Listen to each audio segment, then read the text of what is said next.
an entrepreneur must, first of all, understand the legal statuses. Secondly, he needs to understand, or she needs to understand, the roles. And third, it's how to handle those roles and on which one to focus.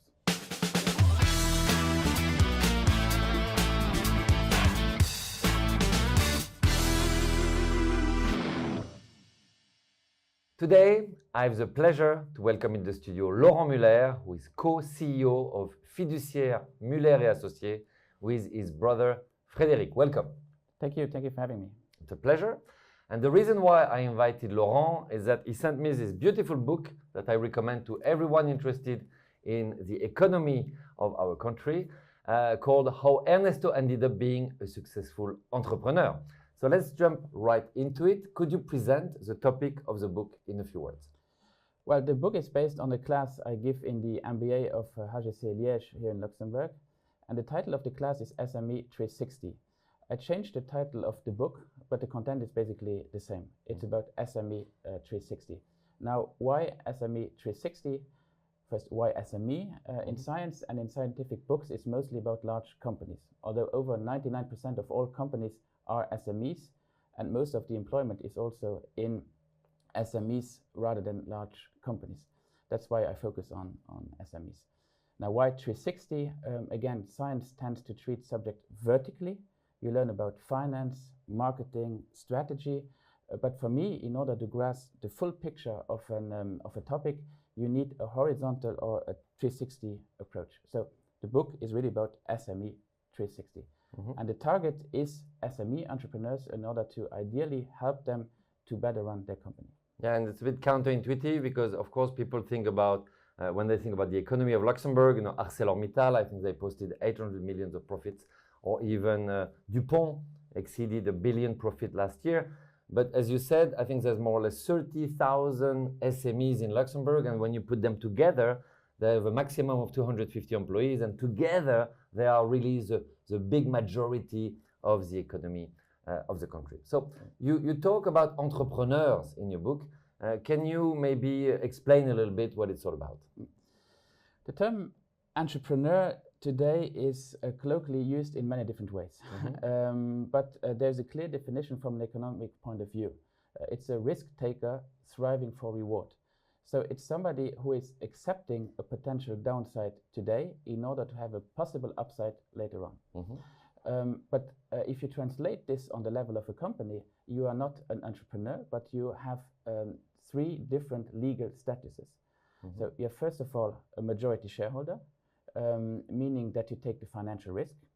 You are the managing director of the company. You take the operational risk of the company, and that's specific for SMEs. You also overseeing the core business. So you are in a sense also the lead employee of the company. Now, when speaking about legal statuses, you have to question also the role of SME entrepreneurs. To cut it short, I developed this in the book. But then a role of an SME entrepreneur is something which cannot be delegated, and that's the vision of the company, first of all.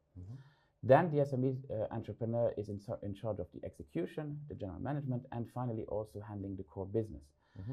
So an SME entrepreneur has primary and secondary roles, and in addition to that, you have to understand which role to handle or where to focus on. One can focus on the vision, on the shareholding role. In that sense, the entrepreneur is rather working on the company, or you can focus more on the core business side, and in that way you are more focusing in the company. So an entrepreneur must, first of all, understand the legal statuses.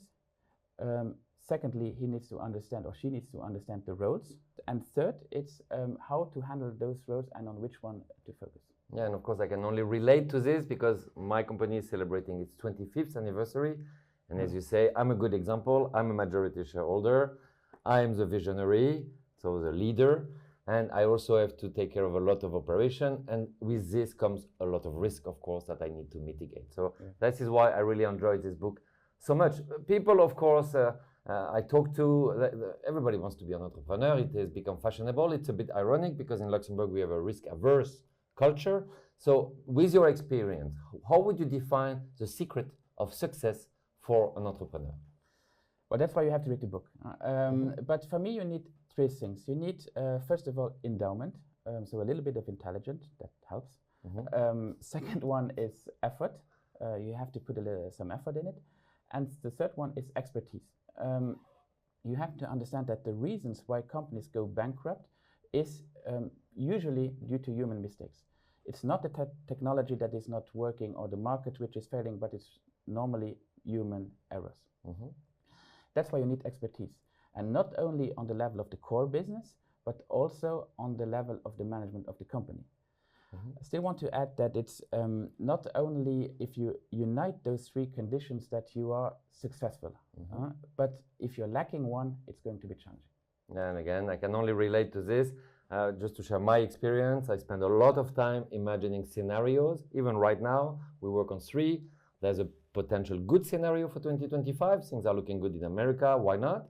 There's one where maybe interest rates go back up, and then we know Luxembourg will be impacted. And we even studied with my colleagues a disaster scenario where the stock market crashes. I hope it's not going to happen, but we are ready for it.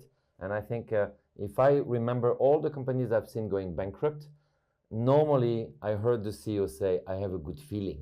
So they're going away from tangible data, going into emotional delusion sometimes.